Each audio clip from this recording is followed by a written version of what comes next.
여러분 혹시 혼자 계실 때 갑자기 가슴이 답답하고 숨이 막힌 적 있으신가요?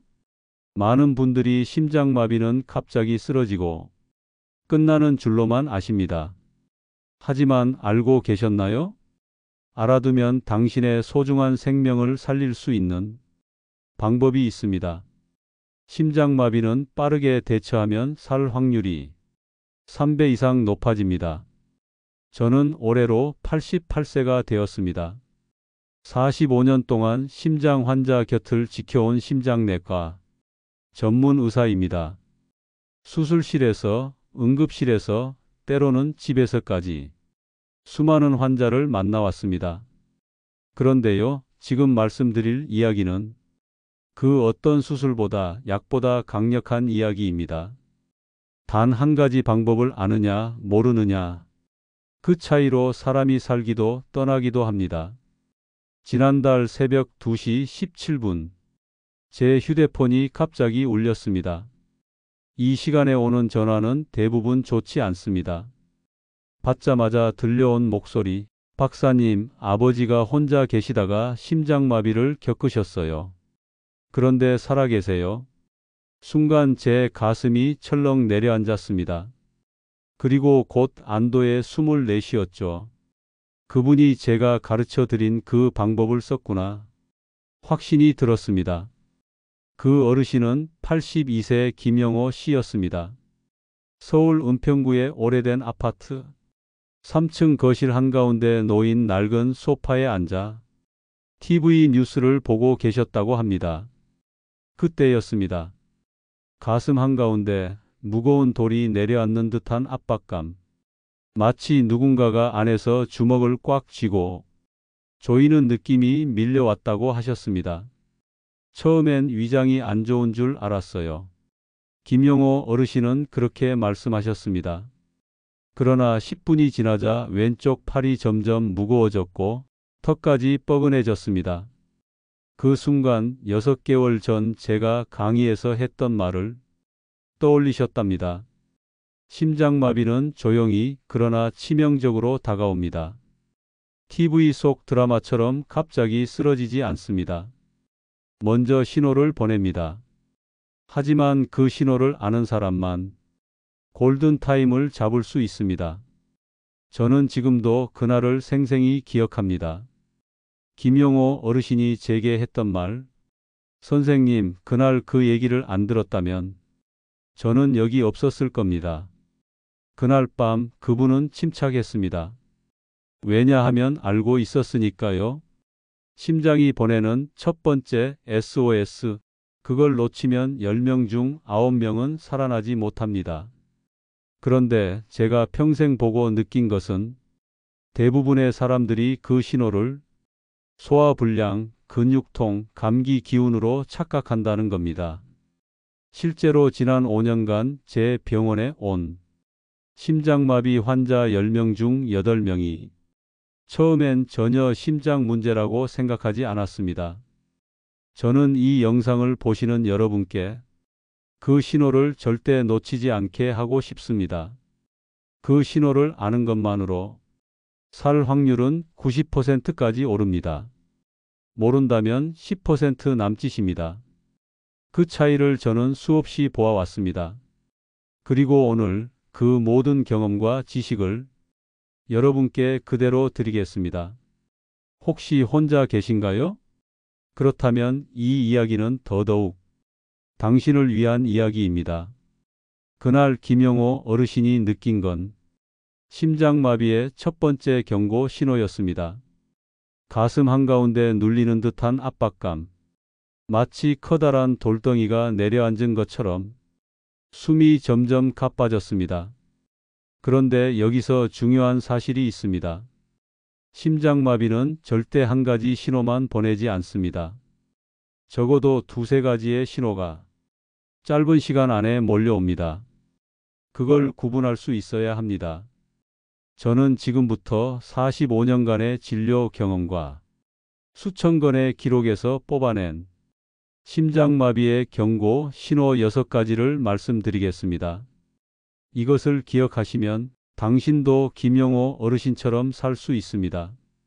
첫 번째 신호는 가슴 중앙의 압박입니다. 흔히 조이는 통증이라고 표현합니다. 환자들은 코끼리가 가슴 위에 앉아 있는 것 같다. 안에서 주먹으로 꽉 쥐는 것 같다. 이렇게 말씀하십니다. 이 통증이 15분 이상 이어진다면 심장 쪽 문제일 가능성이 큽니다. 두 번째 신호는 통증이 퍼져 나가는 것입니다. 가슴에서 시작해 왼쪽 팔, 어깨, 때로는 턱과 목까지 번집니다. 특히 여성 환자분들은 턱 통증을 치과 문제로 착각해 치료 시기를 놓칩니다. 지난해만 해도 제 환자 중 3분이 이런 이유로 응급실 도착이 늦어졌습니다. 세 번째 신호는 이유 없는 극심한 피로입니다. 평소 하던 일을 하고 있는데 몸에 힘이 쭉 빠지고 앉아만 있고 싶은 느낌이 듭니다.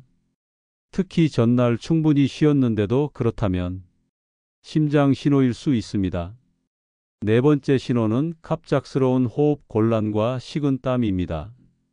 계단을 오르지도 않았는데 숨이 차고 선풍기를 켜도 이마와 목 뒤로 식은땀이 줄줄 흐른다면 위험 신호입니다.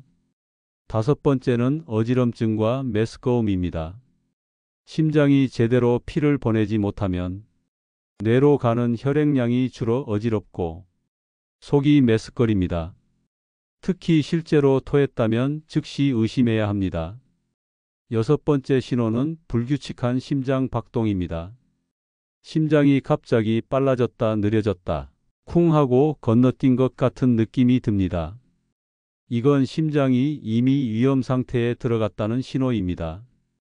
이 6가지 중 2가지 이상이 30분 안에 나타나면 그 순간이 바로 골든타임입니다. 지금 행동하느냐 미루느냐가 삶과 죽음을 가릅니다.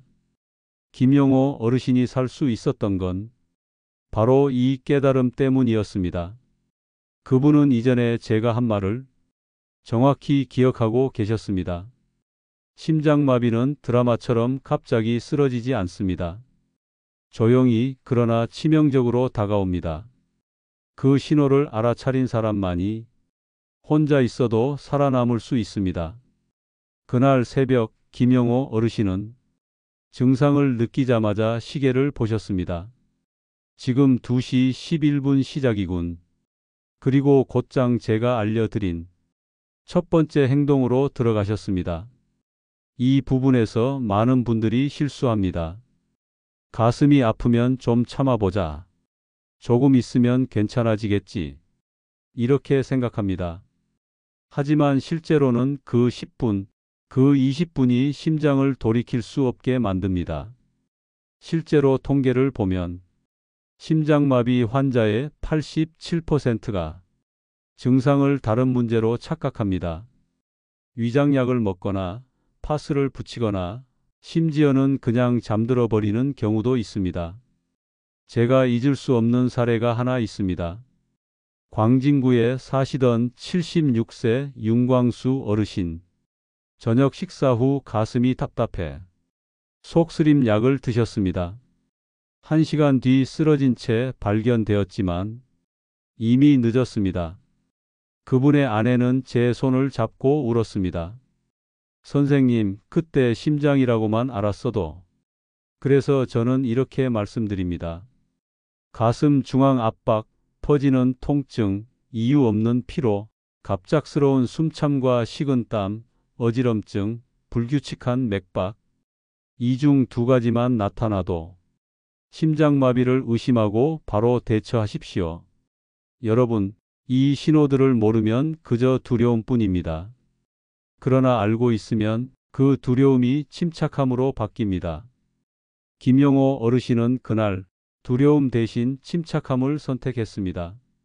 왜냐하면 이미 준비가 돼 있었기 때문입니다. 저는 이 영상을 보는 모든 분들이 그 준비를 갖추셨으면 합니다.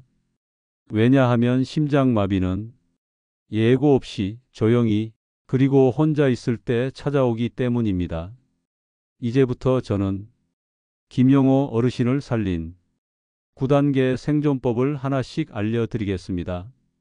이것은 병원 강의실에서도 의대 교과서에서도 배울 수 없는 현장에서만 얻은 살아남는 기술입니다.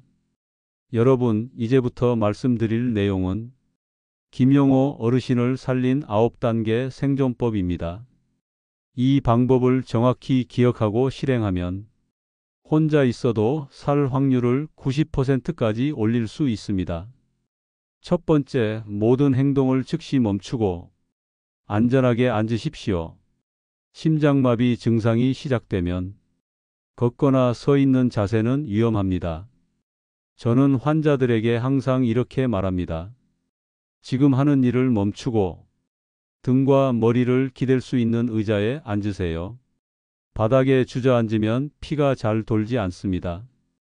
김영호 어르신도 거실 소파에 앉아 머리를 쿠션에 기댔습니다. 그것이 첫 번째 골든타임의 시작이었습니다. 두 번째, 아스피린을 씹어서 드십시오.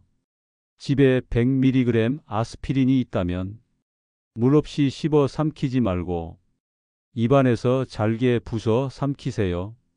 씹으면 약이 빠르게 흡수돼 혈관 속 응고를 막아줍니다. 몇 년 전 구로구의 77세 최미자 할머니가 이 방법으로 심장 손상을 40%나 줄였습니다. 단, 위궤양이 있거나 알레르기가 있는 분은 이 단계를 건너뛰십시오. 세 번째, 119에 전화하십시오. 그리고 첫 마디에 반드시 주소를 명확하게 말씀하세요. 심장이 아픈 상황에서는 몇 분 안에 의식이 흐려질 수 있습니다. 처음부터 서울시 송파구 세범길 45, 301호 78세 남성 가슴 통증, 호흡 곤란. 이렇게 주소와 상태를 말해야 구급대원이 길을 잃지 않습니다. 네 번째, 출입문을 열어두십시오. 비밀번호가 있다면 큰 종이에 적어 문에 붙이세요. 현관문이 잠겨 있으면 구급대원이 도착해도 문을 부수느라 1, 2분을 더 씁니다. 그 1, 2분이 생명을 좌우할 수 있습니다.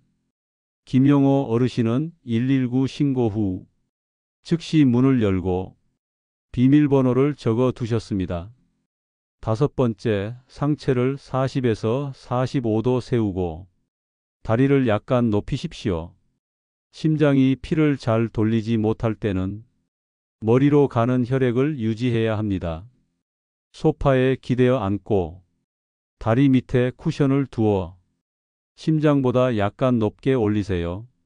절대로 완전히 누워서는 안 됩니다. 폐에 물이 차서 호흡이 더 힘들어집니다. 여섯 번째, 가족이나 가까운 이웃에게 짧은 문자로 알리십시오.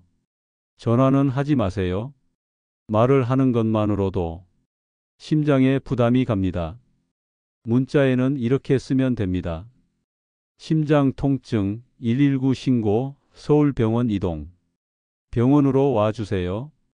그리고 반드시 2~3명에게 동시에 보내세요. 일곱 번째, 폭식 호흡을 하십시오. 코로 5초 동안 천천히 들이마시고 입으로 7초 동안 길게 내쉽니다. 숨을 내쉴 때는 후 소리를 내면 자연스럽게 호흡이 느려지고 심장 부담이 줄어듭니다. 배로 숨 쉬는 것이 중요합니다. 가슴으로 숨 쉬면 오히려 심장이 더 힘들어집니다. 여덟 번째, 손목 맥박 부위를 눌러 심장 박동을 안정시키십시오. 엄지손가락으로 맥박이 뛰는 지점을 단단히 누르면서 1분마다 3번 강하게 기침합니다. 기침은 흉곽 압력을 높여 심장으로 가는 혈류를 잠시 늘려줍니다. 이건 응급의학 교과서에는 잘 나오지 않는 방법이지만 현장에서 여러 번 생명을 살렸습니다. 아홉 번째, 구급대가 올 때까지 호흡과 의식을 유지하는 데만 집중하십시오. 괜히 자리에서 일어나거나 물건을 챙기려 하지 마세요. 그 순간에도 심장은 쉬고 싶어 합니다. 당신은 그저 버티면 됩니다. 김영호 어르신은 이 9가지를 차례대로 실행했습니다. 119 신고 후 13분 만에 구급차가 도착했고 병원에 도착하자마자 응급 심장 시술을 받을 수 있었습니다. 담당 의사는 이렇게 말했습니다. 환자분이 미리 응급 대처를 완벽히 하셔서 심장 손상을 최소화했습니다. 저는 이런 사례를 수십 번 보았습니다. 반대로 준비 없이 당황해 아무것도 못한 채 쓰러진 분들도 수없이 보았습니다. 그 차이는 단 하나, 알고 있었느냐 몰랐느냐입니다. 여러분, 이 9가지 방법은 절대 어려운 것이 아닙니다. 하지만 미리 준비하지 않으면 그 순간엔 기억이 나지 않습니다. 그래서 저는 환자들에게 이 절차를 적어 냉장고 문에 붙이라고 합니다. 아스피린도 함께 두라고 합니다. 그리고 한 달에 한 번은 연습을 해보라고 말씀드립니다. 앉기, 신고, 문 열기, 자세 잡기, 호흡, 기침. 실제 상황처럼 해보면 몸이 기억하게 됩니다. 저는 오늘 이 영상을 보신 여러분이 이 9가지를 꼭 기억하셨으면 합니다. 심장마비는 누구에게나 올 수 있습니다. 그러나 준비된 사람에게는 결코 쉽게 이길 수 없는 상대입니다. 여러분, 이제 아셨죠? 심장마비는 예고 없이 옵니다. 그러나 준비된 사람은 살아남습니다. 저는 45년 동안 수천 명의 심장 환자를 보며 한 가지 사실을 확신하게 됐습니다. 살아남은 사람들에겐 공통점이 있습니다. 그들은 미리 준비했고 그 준비를 꾸준히 유지했습니다. 저는 여러분께 4가지 준비 습관을 꼭 드리고 싶습니다. 첫 번째, 출입문 열기와 비밀번호 메모 연습입니다. 집 안 곳곳에 A4 종이에 비밀번호를 크게 적어 두세요. 현관, 거실, 침실. 그리고 한 달에 한 번은 실제로 문을 열고 종이를 붙이는 연습을 하세요. 1분 안에 끝낼 수 있도록 몸에 익히는 겁니다. 두 번째, 휴대폰 응급 단축 번호 설정입니다. 전원 버튼을 5번 누르거나 소리 버튼과 전원 버튼을 동시에 눌렀을 때 자동으로 119와 가족에게 연락이 가도록 설정해 두세요. 이 기능 하나가 생명을 지킬 수 있습니다. 세 번째, 잠금 화면에 병원 정보를 저장하세요. 혈액형, 복용약, 알레르기, 응급 연락처를 기록해 두면 의료진이 30분 이상 시간을 절약할 수 있습니다. 네 번째, 아스피린과 응급 절차를 냉장고 문에 붙여 두세요. 아스피린은 유통기한을 확인하고 절차는 큼직하게 써서 가족 모두 볼 수 있게 하세요. 여러분, 저는 이 준비를 한 분들이 위기에서 얼마나 침착하게 대처하는지 수없이 보았습니다. 반대로 준비 없이 맞닥뜨린 분들이 얼마나 무력해지는지도 봤습니다. 심장마비를 예방하는 생활 습관도 잊지 마세요. 첫째, 매일 30분 걷기. 둘째, 짠 음식 줄이기. 셋째, 금연과 절주. 이 3가지만 지켜도 심장마비 위험을 70% 이상 줄일 수 있습니다. 지난해 81세 조철수 어르신은 30년간 매일 걸었습니다. 그 덕에 심장 나이가 60대 수준이라는 검사 결과를 받으셨습니다. 또 74세 박순자 할머니는 70세에 담배를 끊고 3개월 만에 숨이 훨씬 편해졌다고 하셨습니다. 여러분, 저는 이제 78세입니다. 제게 남은 시간은 많지 않을 수 있습니다. 그래서 오늘 이 영상을 통해 여러분께 생명의 지식을 전할 수 있어 정말 행복합니다. 지금 당장 휴대폰을 드시고 응급 기능을 설정하세요. 아스피린을 구해 냉장고 위에 두세요. 그리고 이 절차를 가족과 함께 연습하세요. 특히 혼자 사시는 부모님이 계시다면 오늘 꼭 보여드리세요. 마지막으로 한 가지만 부탁드립니다. 종이에 이렇게 쓰세요. 나는 심장마비가 와도 포기하지 않는다. 나는 준비된 사람이다. 나는 반드시 살아남는다. 그 종이를 냉장고 문에 붙이세요. 매일 보면서 다짐하세요. 저는 이 영상을 보신 여러분 모두가 그 다짐대로 살아남으시길 바랍니다.